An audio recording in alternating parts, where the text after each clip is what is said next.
นี่น้ำก็ได้หน่อยแบบนี้แหละสิมีปลาหรือบ่เลยน้องเอ้ยเนาะมีก็สิเพศปลาคอน้อยแบบนั้นนะมันบ่กินเหยื่อบาดนี้แต่ว่า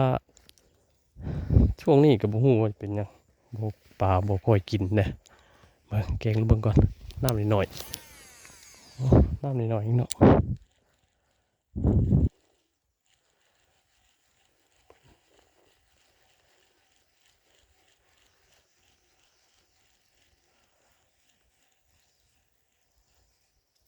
ตอนแต่หัวปีเนี่ยลุงใหญ่เที่ยวมาเอาแถวนี้เด้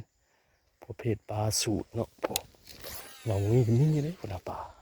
เห็นมันเล่นลงอยู่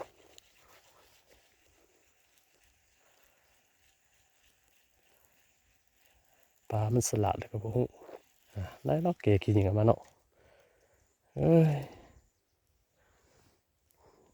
ใบตอง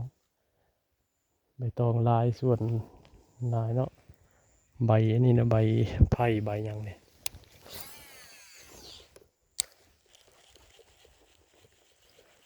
หวยมันหอมเก่งกะเนี่ยพี่น้องส่วนหลายมันจะของใหม่ของหยังไปโอเคพี่น้องเดี๋ยวให้เบิ่งอีกเนาะทั้งบางเทื่อโชคดีบางเทื่อได้เดี๋ยวลุงใหญ่จะถ่ายลงให้เบิ่ง